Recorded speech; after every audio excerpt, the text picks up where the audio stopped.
ক্ষুধার জ্বালা মেটাতে লাগছে না কোনো টাকা পয়সা, শর্ত কেবল একটি ভালো কাজ করলেই মিলবে পেট ভরে ইফতার। শুনতে অবাক লাগলেও রমজানের শুরু থেকেই কুড়িগ্রামে দেখা যাচ্ছে মানবিকতার এমন এক অনন্য নজির।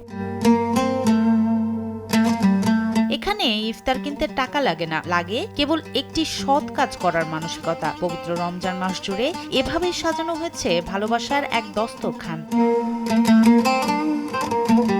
কারো সাহায্যে এগিয়ে আসা, অসুস্থ কাউকে হাসপাতালে নেয়া কিংবা অচল মানুষকে গোসল করানো, এমন ছোট ছোট মানবিক কাজের গল্প শুনিয়েই তারা সংগ্রহ করছেন তাদের ইফতারের থালা। মেনুতেও থাকছে রাজকীয় ছোঁয়া, বিরিয়ানি, মুরগির রোস্ট, খেজুর আর শরবত। আমরা খাইতেছি ভালো কাজের হোটেল, আমরা ভালো কাজ করবো আর এই খানা ইফতারি করবো, আমরা রোজা রাখছি। রাজধানী ভিত্তিক সংগঠন ভালো কাজের হোটেল তাদের এই ব্যতিক্রমী কার্যক্রম পরিচালনা করছে কুড়িগ্রামের চিলমারী উপজেলায়। প্রতিদিন পানাতিপাড়া ও রমনা রেলওয়ে স্টেশনের প্রায় ৫ থেকে ৬ শতাধিক ছিন্নমূল ও শ্রমজীবী মানুষ এই সুযোগ পাচ্ছেন। আছে বিরিয়ানি, মুরগির রোস্ট এবং খেজুর এবং শরবত।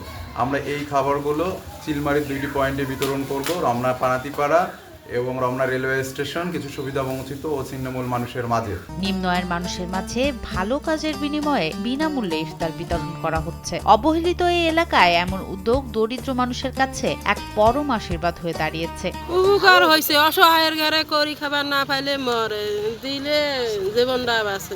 মানুষের ধান ভাঙি দিছি, আল্লাহ আসি খানাটা পাইলাম, খুব উপকার খানা। দারিদ্র পীড়িত মানুষের মুখে হাসি ফোটাতে এই সংগঠনের ৪,১০০ জন সদস্যের প্রতিদিন মাত্র ১০ টাকা সঞ্চয়ে গড়ে উঠেছে এই বিশাল তহবিল। সদস্যদের সেই জমানো টাকা আর সমাজের হৃদয়বান মানুষের সহায়তায় ঢাকা, চট্টগ্রাম ও মাদারীপুরের পাশাপাশি কুড়িগ্রামেও ছড়িয়ে পড়েছে এই কার্যক্রম। আমাদের ঢাকা ভিত্তিক স্বেচ্ছাসেবী সংগঠন ভালো কাজের হোটেল, এর মূল শাখা হচ্ছে ইফতার বাংলাদেশ। তো তার একটি শাখা হচ্ছে ভালো কাজের হোটেল। তো এখানে আমাদের নিয়মিত খাবারের আয়োজন চলে। আমাদের ডেইলি টিম মেম্বার নামে প্রায় 41-এর মতো সদস্য আছেন, যারা দৈনিক 10 টাকা করে নিজেদের কাছে রাখে এবং মাস শেষে 300 টাকা ডোনেশন করেন। এর বাইরেও আমাদের কিছু শুভাকাঙ্ক্ষী আছেন, যাদের সহযোগিতা ভালোবাসায় আমাদের ভালো কাজের হোটেলে নিয়মিত রান্নার কাজ চলে।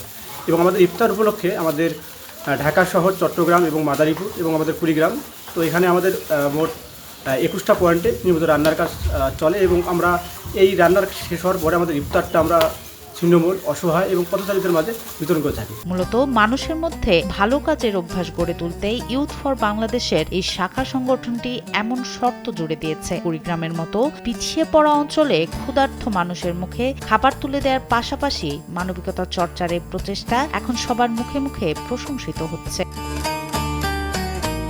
তনম সিদ্দিকী, কালবেলা।